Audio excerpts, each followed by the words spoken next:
Hello বন্ধুরা, এখন শীতকাল, বাজারে প্রচুর লাউ শাক পাওয়া যাচ্ছে। তাই আমি ভাবলাম আপনাদের একটি লাউ শাকের রেসিপি করে দেখাবো খুব সহজ পদ্ধতিতে। দেখুন, আমি আলু নিয়েছি, লাউ শাকের ডাঁটাগুলো কেটে আলাদা করে রেখেছি, আর বেগুন আর শিম নিয়ে নিচ্ছি। আর লাউ শাকের পাতাগুলোও আমি কেটে রেখেছি, ভালো করে পরিষ্কার করে ধুয়েও রেখেছি। এবারে একটা কড়াইতে আমি সর্ষের তেল দিয়ে দিলাম। তেলটা গরম হলে আমি শুকনো লঙ্কা আর কালো জিরা ফোড়ন দিয়ে দেবো। আমার রেসিপিটি যদি আপনাদের ভালো লাগে তাহলে লাইক, কমেন্ট, শেয়ার করবেন। আর নতুন বন্ধুদের বলছি, প্লিজ সাবস্ক্রাইব করে আমার পাশে থাকবেন। আর পাশের বেল আইকনটিও ক্লিক করতে ভুলবেন না, তাহলে সমস্ত ভিডিও নোটিফিকেশান আপনাদের কাছে পৌঁছে যাবে সবার আগে। আর পুরনো বন্ধুদের অনেক অনেক ধন্যবাদ আমার পাশে থাকার জন্য। দেখুন, ফোড়নটা থেকে ভালো সুগন্ধ বেরিয়েছে। এবার আমি আলুগুলো দিয়ে ভেজে নেব। খুবই সিম্পল রান্নাটা। তেল মশলা খেতে যখন আর ভালো লাগে না, তখন এইরকম একটা হেলদি রান্না করলে বেশ ভালোই লাগে খেতে, একদম তেল মশলা ছাড়া।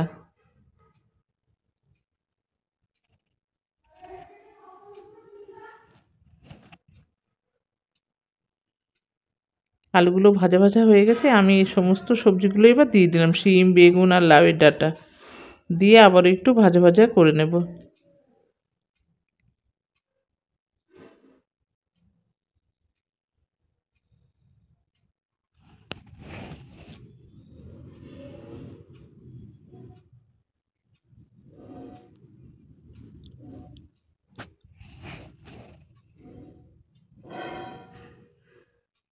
এবার আমি দিয়ে দেবো স্বাদ মতো লবণ, আর দেবো একটু সামান্য হলুদ গুঁড়ো, আর চেরা কাঁচা লঙ্কা। ব্যাস, আর কিছু লাগবে না। এই সিম্পল রান্নাটা এতেই হয়ে যাবে। আবারও আমি একটু কষিয়ে নেব।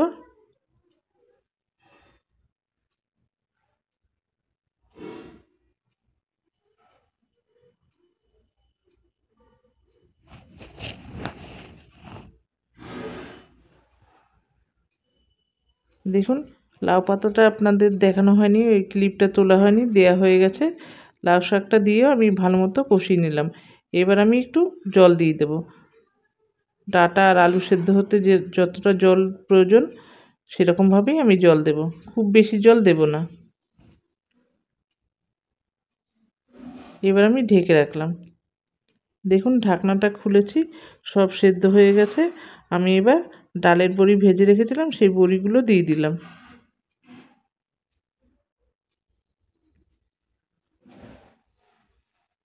এবার আবার একটু ঢেকে রাখলাম। এবার দিয়ে দিলাম স্বাদ মতো একটু চিনি।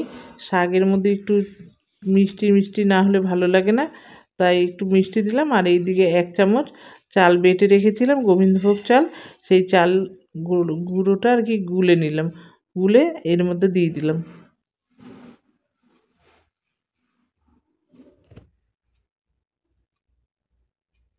এবার ভালো করে সমস্ত কিছু মিশিয়ে নেব।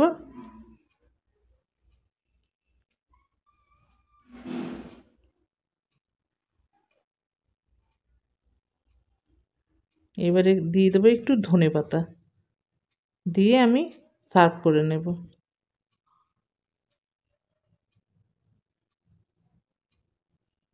আমার রান্নাটা হয়ে গেছে, এবার আমি সার্ভ করে নেব। আবার দেখা হবে পরবর্তী ভিডিওতে। ভালো থাকবেন, সুস্থ থাকবেন। অনেক অনেক ধন্যবাদ।